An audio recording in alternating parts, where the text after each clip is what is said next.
मी तुम्हाला सांगू इच्छितो की स्थानिक लेखा परीक्षकांनी तत्कालीन नगराध्यक्ष शिवसेना उबाटा गटाचे मकरंदराजे निंबाळकर, त्यांची सगळी नगर परिषद, त्यांचे पालक असलेले आमदार कैलास पाटील आणि महापालक असलेले खासदार ओमप्रकाश राजे निंबाळकर यांच्या नेतृत्वाखाली ही नगर परिषदची कामकाज चालत होतं.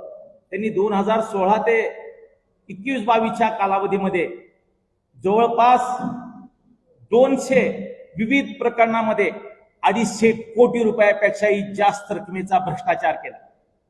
मी स्पष्ट आपल्या समोर नमूद करतो की हे मी काही म्हणत नाही, भारतीय जनता पार्टी म्हणत नाही, स्थानिक लोका परिषदाचा अहवाल आहे. तो आम्ही तुम्हाला काही मुद्देही तुमच्या समोर देणार आहेत. त्यामध्ये लिहिलं होतं की 200 प्रकरणामध्ये 250 कोटी रुपयाचा भ्रष्टाचार मागील 5 वर्षाच्या कालावधीमध्ये शिवसेना उबाटा ठाकरे गटाकडे जेव्हा नगर परिषद होती त्यावेळी झाला. एक नमुना म्हणून जर पाहायचं म्हणलं तर एक 5-10 प्रकरण आपण या ठिकाणी तुमच्या समोर मी व्यक्त करणार आहे.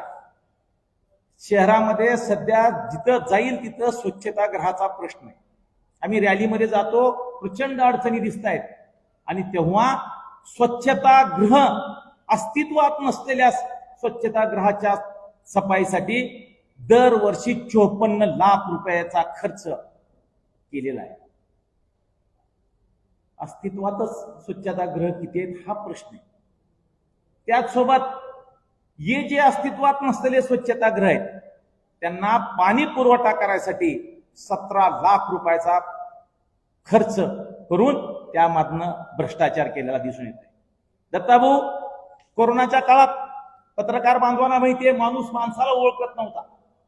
त्यावेळेस फक्त जीव महत्वाचा होता. त्यावेळेस करोडो रुपये असणाऱ्या माणसाला सुद्धा कवडी मोल आणि किड्या मकोड्यासारखं जीवन जगावं लागलं.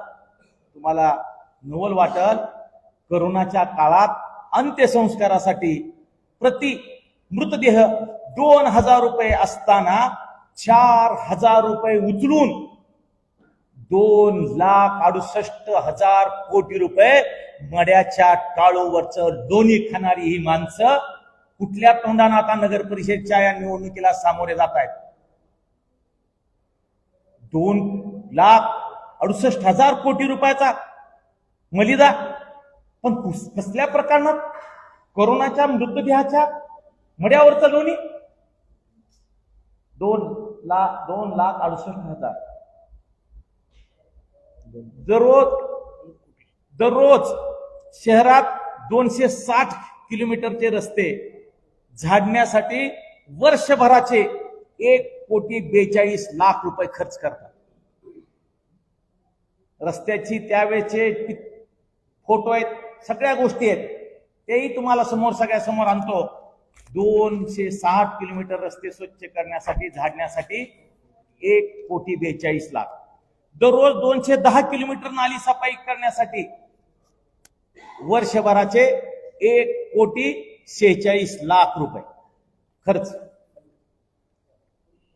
नाल्यामध्ये 210 किलोमीटरच्या नाल्यामध्ये स्वच्छता करून 1,46,00,000 रुपये खर्चूनही पोट भरलं नाही. त्या नाल्यामधून 12,000 टन गाळ काढला आणि त्यावर 54 लाख रुपये खर्च.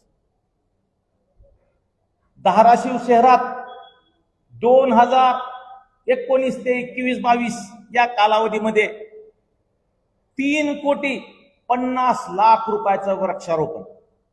दत्ताभाऊ, मला येताना गाडीत परेशानी झाली. झाडं इतकी होती, रस्त्यावर सुद्धा झाडं होती. का तर 3,50,00,000 रुपयाचं वृक्षारोपण आम्ही तत्कालीन नगराध्यक्ष, आमदार, खासदाराच्या शुभहस्ते केले. वर्षभरात शहरात 25 लाख रुपयाची जंतुनाशकाची फवारणी. कुठं फवारणी केली, कसल्या गवतावर केली, कसल्या डासावर केली माहीत नाही. इतकंच नाही तर ज्यावेळेस जीवन मृत्यूचा प्रश्न समोर असताना सामान्य माणसं प्रचंड समस्येनं ग्रस्त होती, त्या कोरोनाच्या काळात साहित्य खरेदीसाठी 93 लाख रुपयाचा भ्रष्टाचार. साहित्य खरेदीमध्ये 93 लाख रुपयाचा भ्रष्टाचार. त्याच कोरोनाच्या काळात औषध फवारणीच्या माध्यमातून 1,17,00,000 रुपयाचा भ्रष्टाचार.